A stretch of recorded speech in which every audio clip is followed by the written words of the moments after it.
Welcome to the Creator's Adventure, where we interview creators from around the world hearing their stories about growing a business. Today's guest is going to teach us about the mindset for success. Hey everyone, I'm Brian McAnulty, the founder of Heights Platform. Let's get into it.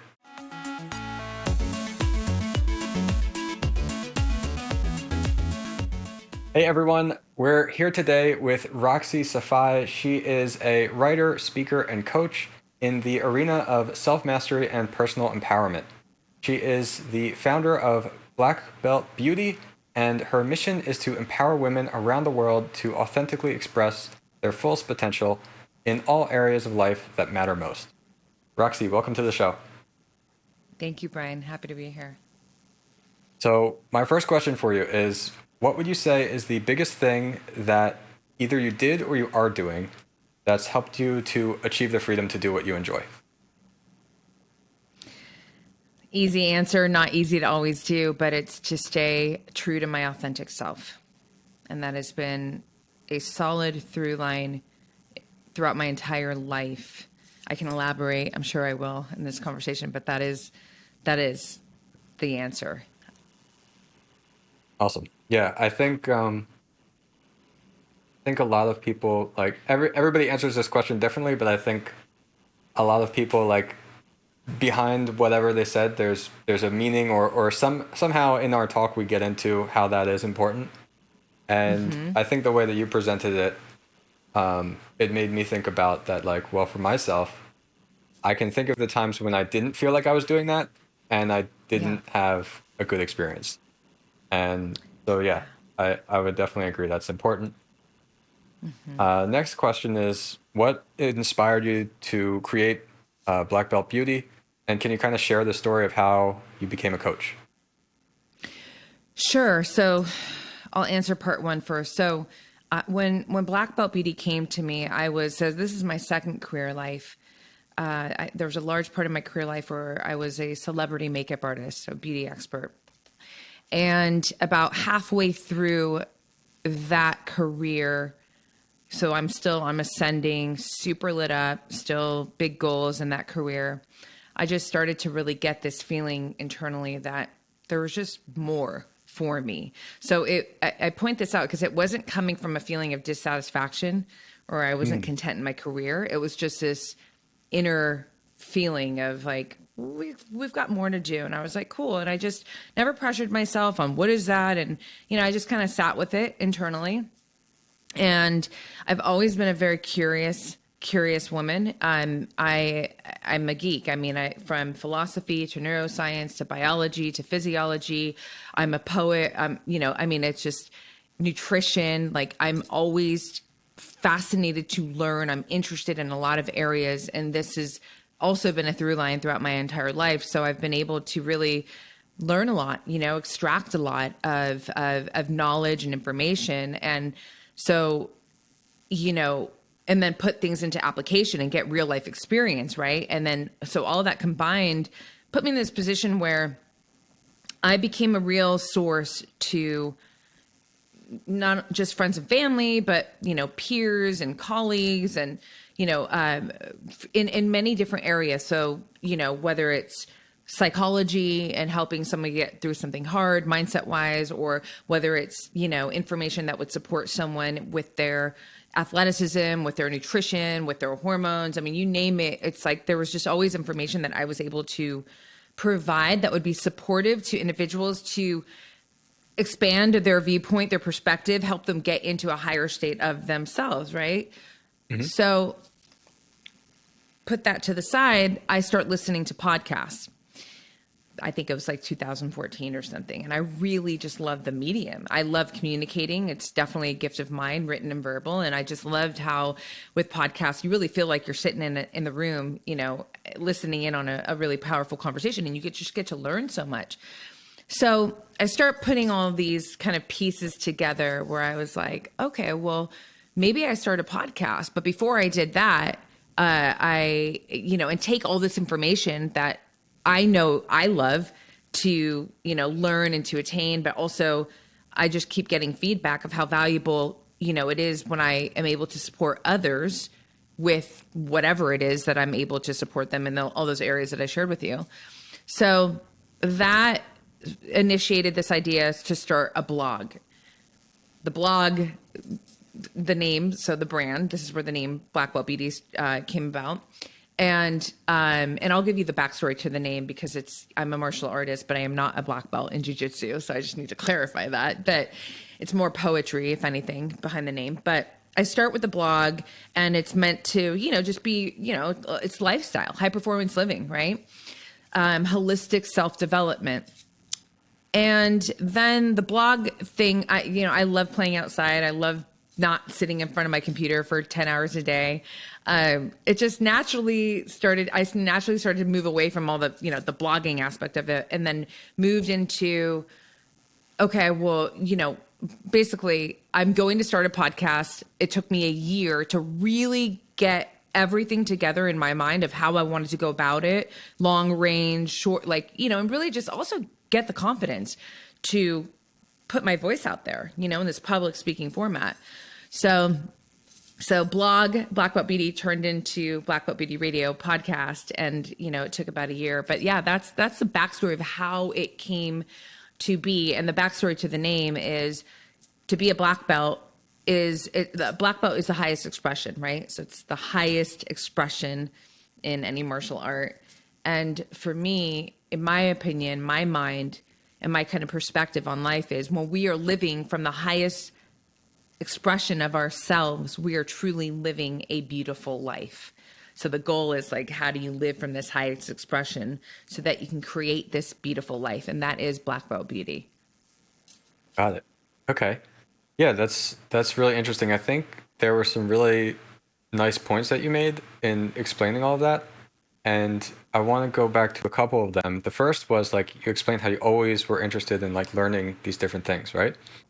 And I can relate to that myself, that I feel as a kid, I was actually thinking about this literally yesterday, how as a kid, I would just always want to learn about everything. I always wanted to understand how all these different things worked or how something was. And I feel like I've really carried that through in business and everything. This is a big part of me and who I am still. And I think I've used it as an advantage in my business and what I do. And it sounds like you have as well in what you can provide to your clients. And I was thinking about this yesterday, that if somebody else, it doesn't, whoever's listening or watching this, it doesn't have to be that they had that same feeling that they always wanted to learn everything. So whatever you were doing as a kid might be different. But I think it's interesting to think about when you were very young, what was something that you had a high degree of interest in, or you realize about yourself, even looking back, and how can you apply that to what you're doing now if you're not, because maybe you're missing out on some kind of advantage or something that just makes you enjoy everything that you do a little bit more. So I think it was interesting that you mentioned that. I love that. No, I think it's important to pull on those threads and to spend that time with yourself to do this introspective work, because the thing is what you just said, just to kind of tease it out a little bit, these are very, very pure interests, that we experience when we're children, right? And for lots of different reasons, the purity, we can start to, we go through our lives, and then one might think it's not possible to create some kind of career life from these interests for a lot of reasons, because societal, what we've come to know of what could be successful, what isn't. But, it's interesting, even in the, me being a beauty expert and a celebrity makeup artist, my mom is the first one to tell everybody it's so cute. But I was an artist from a very young age, and she would always have to follow me around the walls because I was always painting on the walls, and that was just one form of me, one aspect of me expressing that I love to create with my hands. I love color. It then moved on to my girlfriends in school. But then even in the learning and the communicating part of, this kind of inherent, I say it's a gift, it's a talent, but also, an interest. I mean, funny story just to share that I think your community may laugh at, but because I certainly do to this day. But I mean, it was seventh grade where I would talk in class, and my teacher, and the kids would pay attention. Like I just was able to captivate with speaking, right? And it didn't sit right with my teacher, this particular teacher, such that, one day I got in trouble and he had my mom come sit in class while we all took a test, to kind of punish me, to, like embarrass me, right? And I just think it's funny because then all these years later, my career is I'm a speaker, and it's just kind of, I like to point those things out because I think it's really, this goes back to the authenticity piece, right? That's a very, communicating and expressing the art and with you, the learning. I mean, this is all authentic, like your heart saying, hey, I like this. I'm interested in this. I'm curious about this. So I think that when we give ourselves permission to pull on the thread more and to just invest more in it, regardless of whether it becomes your end all thing or not, it takes you on a journey that I feel that we are designed individually to go on.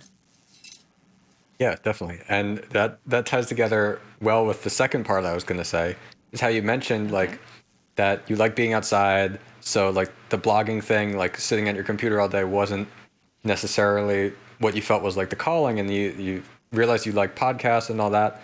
And I wanted to bring that up because I think it's important for like other people to realize. I feel like so many creators and entrepreneurs struggle with seeing like, oh, somebody's doing this thing on a blog or on Twitter, on YouTube, whatever it is. And they feel like that's hard for me to do. That doesn't feel like the thing I want to do. I don't understand that. And it just feels like this effort that like, even if you think deep down, there's just no way that you want to do that. Right. And so I would say to them to like, think about like, well, where are the people like that have the similar feeling to you? Like what's the thing that they enjoy, that you enjoy, and like how can you work on that? So like for yourself, it was really like connecting with podcasting and like the podcast community and everything about that. Exactly. And I think that's something that is really important for people to think about as well, instead of just kind of feeling like I don't know, a little bit of like the grass is always greener effect when they hear somebody tell them like, oh, you should be on X platform or doing whatever. Yeah, no, I love that. I think it's so important. Again, it's, everyone's going to have an opinion. Everyone's going to say this is the way, this is the best way. But, no voice should be louder than the voice inside.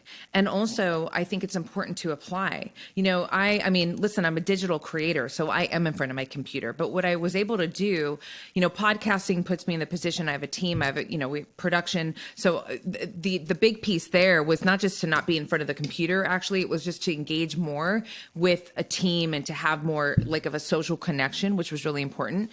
But also, I think for me, no matter what I've heard about, this is great, that's great, do this, do that.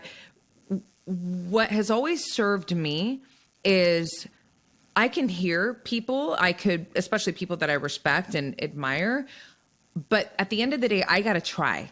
I have to feel, I have to put the actual work in for me to be able to kind of metabolize what it is that really works for me, right? So I think, for any creator out there, it's less about what seems to be great or best that others are doing, and more about, you actually putting in the real life application work for you to experience what is really going to work best for you. Because you can almost say, Brian, like, is there a wrong way? I mean, I think the only wrong way would be to not be genuine to you.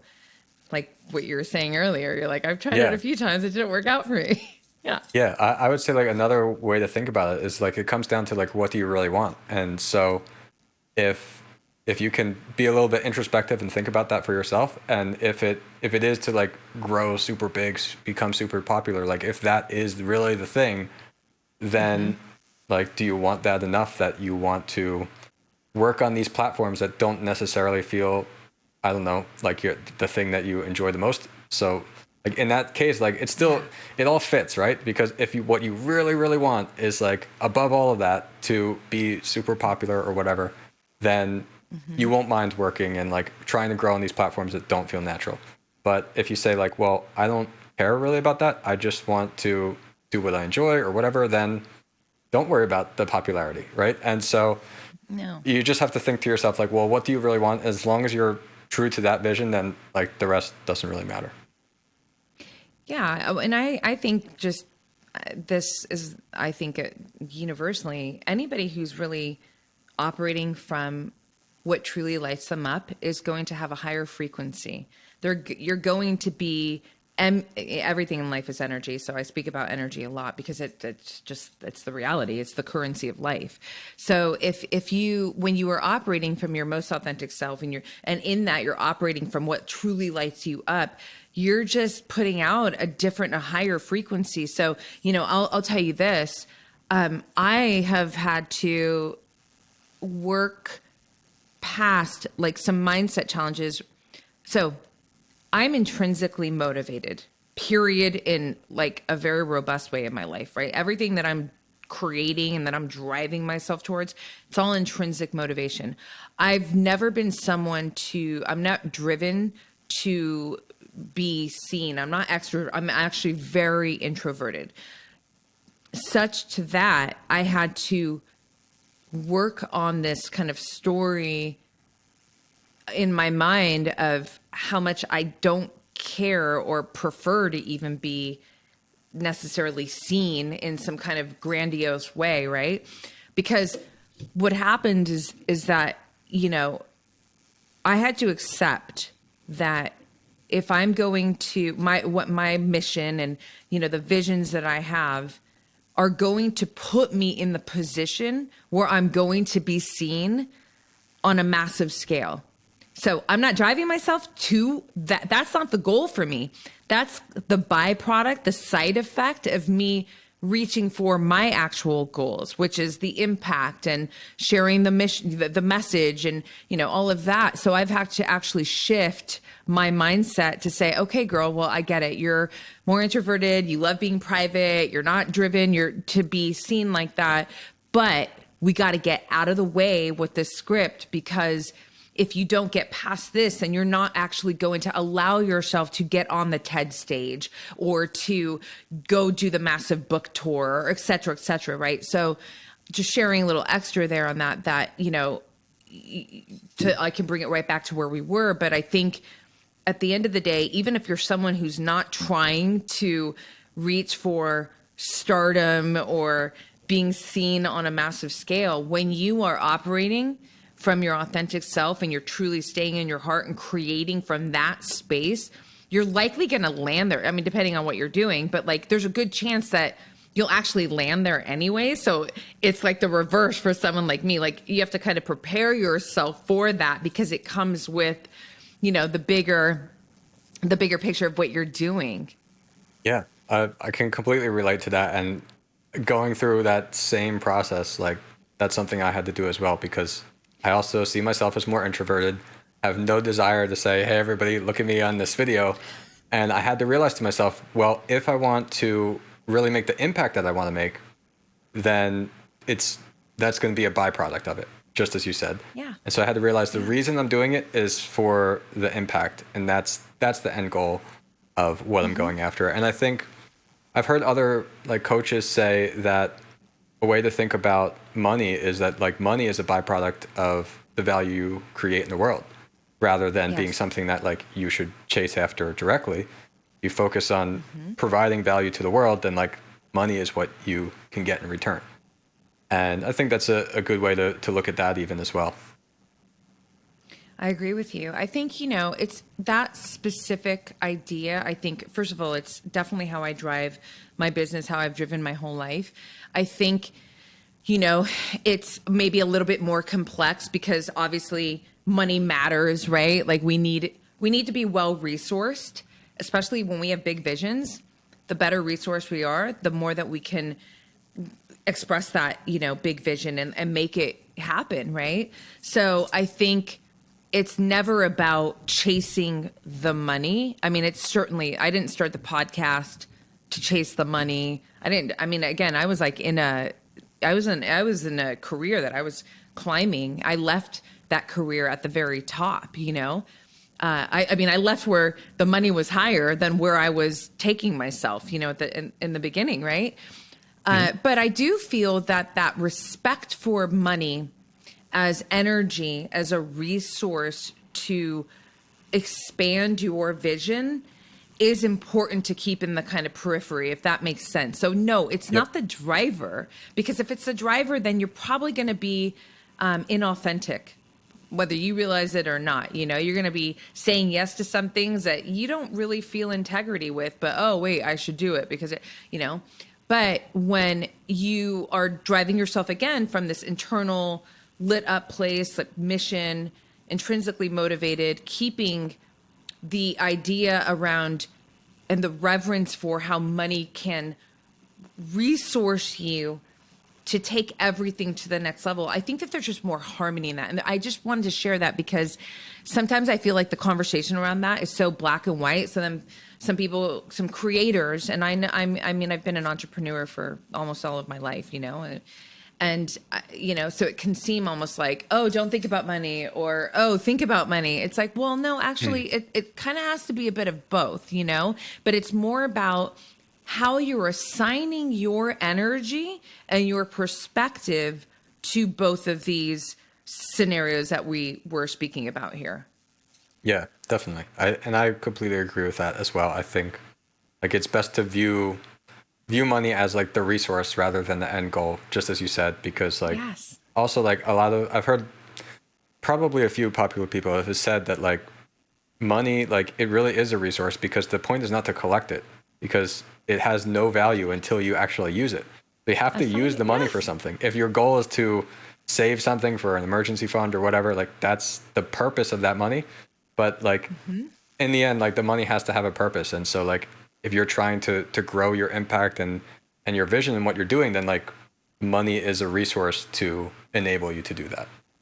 Absolutely. Yeah. And then it just creates I think a healthier relationship with it. I mean, I know that in my own life, like the more income that just comes to me, it's like, it's the most exciting thing because I have so much to create and it just allows me to continue to take my creations to that next level and then that next level. So it is exactly what you said. It's the money has a job. I'm assigning the job to the money, but the money is not ruling me in any way, shape, or form. Yeah. Yeah, exactly. All right. So next I want to ask, like with your clients or in your personal life, what do you think about like visualization or like manifestation techniques to achieve goals? Like, is that something that you practice that you think works? And if so, like, what are some examples? So yes, yes, yes, yes, yes. So every single day, I am in visualization through my meditation. I have a very just luscious morning ritual that I've had forever now, you know, and I'd mentioned briefly in the beginning, but neuroscience it's a big passion of mine. I'm in a neuroscience academy. It's a constant study for me, and neuroscience validates the efficacy behind visualization. So no, it's not just, and even manifesting, right? I mean, we are always manifesting because manifesting is essentially just whatever your dominant thoughts and beliefs and feelings are. It's putting out a frequency that then is creating, shaping your reality, right? So the relationship between visualization and manifestation, which yes, is obviously very active in my life. And it is something that I speak about with, you know, the women that I coach. It's, you know, you have a vision, you want to manifest. Well, putting yourself in constant, meaning like consistently putting yourself in states where you can really bring yourself into a very sensorial experience of that vision. Your brain doesn't actually know the difference if you're really there or not. Let's use, just to give a real life example, I have not an official date yet, but TED Talk coming up, right? So it's a big talk and I need to crush it. I want to crush it, right? So I constantly put myself in this visualization moment where I'm on the stage and I think about, what am I wearing? Even before that, like, how did I get up in the morning? How did I move through my morning to get onto that stage? You know, what am I feeling?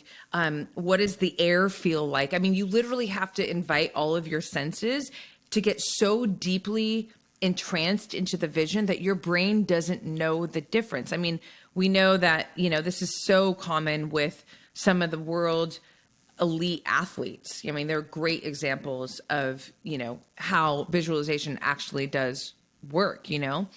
And I think it's important to say that, you know, it is a science. Manifesting is a science. If you actually go down the rabbit hole of manifestation and visualization, they really work together, and you see how far back the conversation, it's ancient. It's, you know, it's trickled down to, you know, our day and age in many different ways, tones, movies like The Secret, you know, that kind of commercialized the concept of it.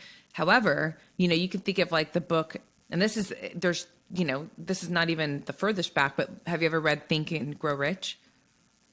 Have you read that book? Yeah. Yep. Yeah. Yeah. It's all the science of the mind, right? So, you know, to answer your question, I mean, I have manifested some what people would say is miraculous situations. And I've also, you know, I have a manifesting game. There is this one time this is a really funny story, but I wanted to play the game. Like, let me see how potent my manifesting powers are. So I decided, this is years ago, maybe like 8 years ago. I was like, I want to see a purple Porsche, and not just any purple Porsche. I want it to be like a grape purple, right? Like a 911. Like, I'm just making this, you know, how many grape purple Porsches do you see driving down the street? Not many, right? Not many, no. Okay, yeah. So I can't remember the exact timing of when I initiated this idea that I was going to manifest this and when it actually happened, but I'll just speed this up to get to the point.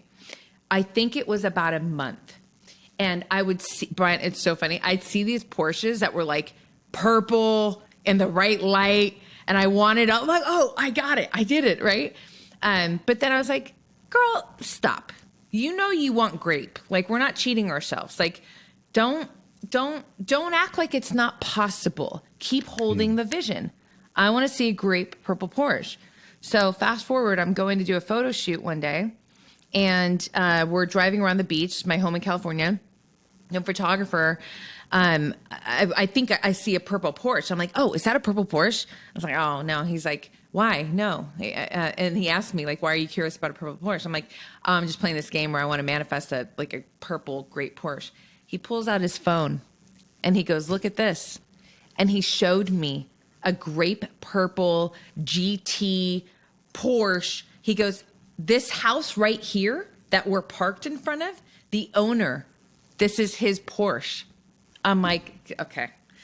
And I think it was a week. I have a picture of this. I swear I can send it just to prove it. Put it in the show notes. It was like a week later that I'm driving down the street. This is Beach Cities in LA. And behind the stoplight is the purple GT Porsche. Great. Manifested. Done. Wow. Now, that's just a fun game that I've played with myself, but I continue to manifest. I mean, my podcast studio, like, there's just endless stories that I have personally that I can share, but to kind of bring this, you know, question to full circle. So the answer would be, I absolutely not only believe in if it works, I know it works. It's a science. It's proven. And when you look at the end of the day, if you don't believe in something, it won't work, period. That's anything. If you don't believe in yourself, you're not going to work great, right? So it really comes down to what we truly, truly believe is possible. Yeah, I think that's interesting. I think that there's something to be said maybe about the idea that when you really believe in whatever it is, then of course, like the best path forward is to take like conscious action towards it. But when you Yes. really 100% believe in that thing, the chances are that like your brain, as you said, like is so programmed into like believing that this is how it is that you will Yep. even take like subconscious action towards it of things that 100%. you'll be doing and of, like things like I would bet like maybe somehow like in the process like you didn't intentionally do it but somehow you said like I'm going to work with this person and your brain in there is saying like this Yeah. is the kind of person that would Yeah. have that purple Porsche and You're right. And it's such a great point because the more that you study, it's so addicting. The more that you study the brain, the more that you study the science of manifesting, you understand that the subconscious is actually ruling our life, right? This is why it's so important to do deep work to see where are you programmed. We all hold programs, right? We're just like a computer and we get a bunch of programs put into us as we live, but there are programs that are not working in our favor. And when they're in the subconscious, they're hidden. You might not even be realizing it, but the reason why you keep kind of sabotaging yourself, I'm making an example here, you as in anybody, is because there's some kind of subconscious program going on that's creating that process, that self-sabotaging process, because there's a belief issue about what's on the other side. Like if you were to not self-sabotage and you were to see yourself through that, when you want to, this is kind of a tip, so the best times to get into a state of visualization, to go into visualization, is ideally when you can be in the brain wave state of theta, which is the same state of as hypnosis. Alpha is great too. It's a little bit tricky to be in theta state, but I'll just explain. So theta is two times. It's when we go from sleep to waking. I say that two times because morning and night, right? But you could take a nap. It's the same thing. So anytime you're going from sleep to waking, you're going from theta to alpha, right? And then in the evening, when you're right before you're falling asleep, you're going from alpha to theta. That's why, if you want to have like a vision board, I have a big, beautiful vision board in my bedroom and it's in front of my bed. So that as I'm falling asleep and I'm moving from alpha to theta and then in the reverse, the first thing that my brain, my eyes take in is everything that's on my vision board. Because that hypnosis state is when you're able to tap into your subconscious and you can start to, tinker in there with your visualization. yeah, I would say to those who are maybe like skeptical or think like oh well I don't want to like have to take all these like processes of manifesting or whatever that like you mentioned before like the athletes too, right? I would say that there's probably so many high performers in the world where maybe they don't even call it manifesting or they don't feel that they have a process, but they do. And Yeah. they do have these beliefs like without a doubt Yeah. in themselves. And at the same time, on the reverse side, there are a lot of people who are struggling that they don't feel like they're manifesting anything in particular, but they are likely have these programs of these doubts and negative manifestations kind of Yeah. against themselves that are holding them Yeah. into this place that they don't want to be. And this is, why journaling is something that I'm always talking about. It's a big part of my work. It's a big part of my life. I've been writing my whole life. I'm a diarist. So I've been in my journal since I think at the age of 7 years old. When you're able to be in honest conversation with yourself, and when you're in your journal, you're in the safety of these pages that are not going to judge you. They're just going to hold space for you to share whatever it is that you want to share in that moment.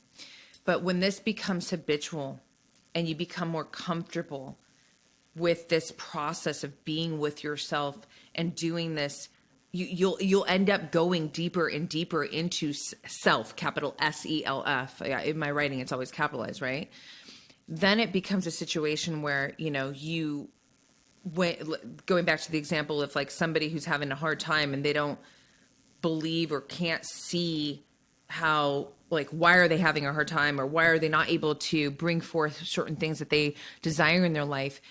The journaling, that process, that conversation will actually help you to discover what's actually going on, but oftentimes it's so interesting. The brain is so fascinating, but some of these sort of disempowering, I prefer even that than negative, even though negative is valid, but these disempowering thoughts, self-talks, beliefs that are hidden, they're hidden.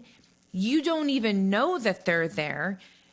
Your brain has created such a habit of functioning with this talk and with these programs that it's a way of keeping you safe. And that seems so weird. Like, wait, what? Why would this keep me safe? This state of being so uncomfortable and not happy, and not, because it's familiar. And if you think about, like, anytime you have to make any kind of change in your life, that's going to be uncomfortable. It could be very uncomfortable, or it could be a little uncomfortable. It just depends on what the change is. Yeah. So for you, your brain perceives it as like that there's risk involved in doing that. Exactly. And that's why it's so empowering to learn about the actual brain. I mean, I get it. Not everyone's going to deep dive. Like, I feel very lucky to be interested in the things that I'm interested in, because when you actually understand mechanism and you understand, oh, wait, this is why the brain is doing that. First of all, it takes the emotional piece out of it. Like, it's not personal anymore. It's not like you're defected. It's the hardwiring of our human brain, that stems back from, like, trying to keep us alive in these, tribal, like, these primitive days, So when you can start to piece these things together, then you can start to create an emotional separation between you and whatever it is that you're experiencing. And that space and that separation also gives you what you need to start investigating on how you can start to make the changes that will give you the outcomes that you desire. Yeah. Yeah. I think it's so interesting to think about how it's possible for your brain to have these thoughts and patterns that you don't even realize are happening and are maybe working against you. But I haven't looked into too much about, like, neuroscience, but from what I understand and how I like to think about it is, like, the brain is a muscle. And so, like, just like exercising or something like that, like, the brain has these pathways and patterns that it's easier for you to stay in whatever pathway that it's in than to go to a new one. In the same way, like, to get out of that, like, just like to improve in like your physical health, you have to exercise. Exercising in the process of, like, trying to, like, make these new patterns, as you get into the process of doing it, it becomes easier. And so I think it is important to recognize and, like, think about it that way. At least for me, it helps to think, like, okay, well, this is like a pattern, and, like, how can I exercise to get my brain into this new way of working. And, like, it That's can exactly be for what it is. For anything. Yeah. So, like, I guess to give an example, if I'm not being clear, like, I guess I was talking about this on a recent podcast episode, but I took, like, a year off in, like, 2017. And after that, it was, like, actually hard for me to work again. And, like, the idea of me, like, working for 40 hours, like, it was, like, out of the question. Like, I would time myself, and I realized, like, wow, I worked, like, about 20 hours this week. And I'm not saying this to brag. I'm saying this because, like, it was actually, like, a new pattern for me to get back into, like, working and being focused on actual work for, like, a long period of time. And so, like, I had to practice that to get to the point where I almost overdid it, where I started working a little bit too much and had to dial it back a little bit. But like, I think that's a maybe understandable example of, like, how your brain has to adapt. It's a perfect example. That's exactly, I mean, even, like, a funny, just, I recently had to get, my car was in the shop, somebody rear-ended me, and, so I was in another SUV for a month. Different switches, And when I got back in my car, which is, I had to there was like moments where I'm going to basically turn that switch on that was in the other SUV I was in for a month. I had to get reacquainted with my own vehicle, but just after a month of being in this other car. So it is very, it showcases how our brain, like you said, it's all pattern recognition, right? So Yep. when that's why this is so important. And these are two of the subjects I speak about, I write about so frequently. Self-awareness and actually self-compassion. Self-awareness, when you, like you said, it's so crazy how people, we can have the self-talk and the programming and not even be aware of it. Self-awareness is, in my opinion, it's the highest attribute in emotional intelligence. The more self-awareness you have, the more that you're going to have a growth mindset. You're going to position yourself to make substantial growth in ideal ways in your life. If you're walking around and you're not aware of yourself and all these things that we're talking about, or just how you're functioning, how you're interacting with others, it's going to be really hard to live an excellent life, create a life where you're internally feeling good as well as externally. The self-compassion piece is really important.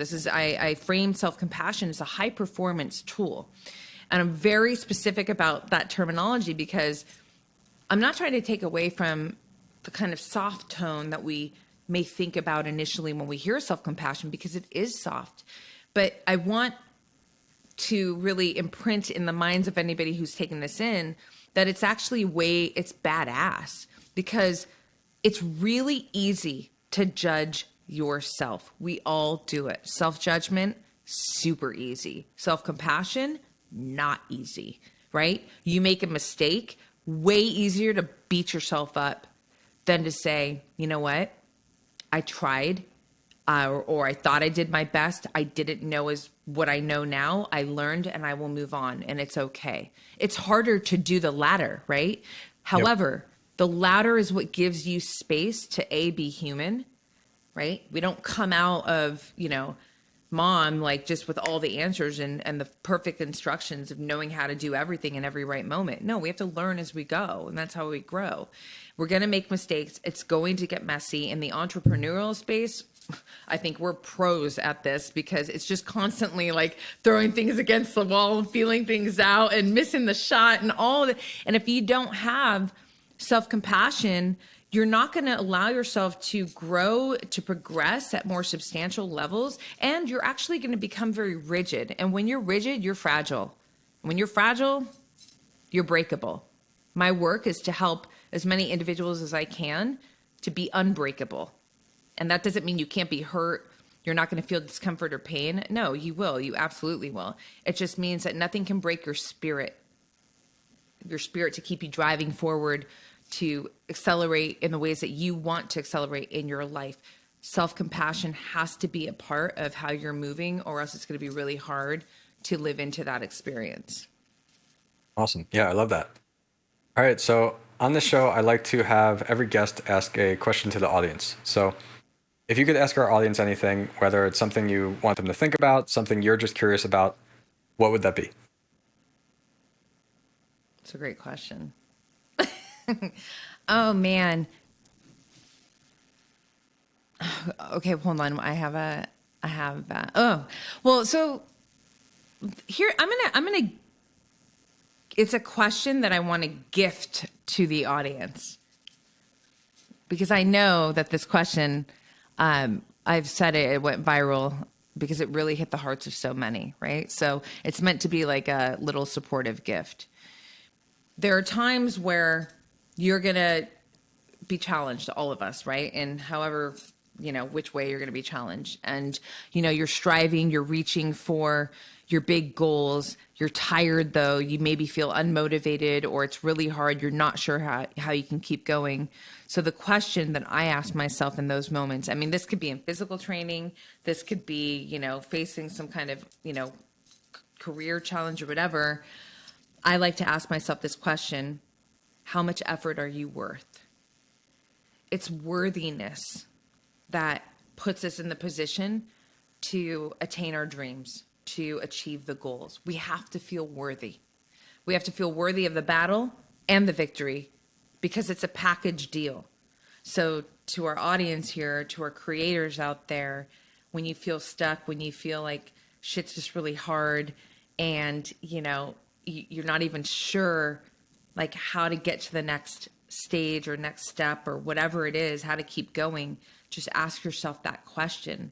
Because I have found that, and I think this is why it went viral, it's almost like that question hits some kind of hidden switch inside of you that gives you that Rocky Balboa energy. I love Rocky to get back up and just to go, keep going. It's just a very powerful question. So yeah, I thought, you know what? Let's give the audience here that question. How much effort are you worth? Awesome. Yeah, I love that. I think that's an excellent way to frame it. Thank you. I All right. appreciate it. So, Roxy, before we get going, where else can people find you online? So Instagram, I'm most active on my personal account, which is Roxy Look. There, Black Belt Beauty also exists there, and that's where you're going to be up to speed with all the podcasts. Online for everything else, it's like the mothership to podcasts. My books coming out, my courses is blackbeltbeauty.com. All right. Awesome. Thanks so much for coming on the show. Thank you so much for having me. It's been great.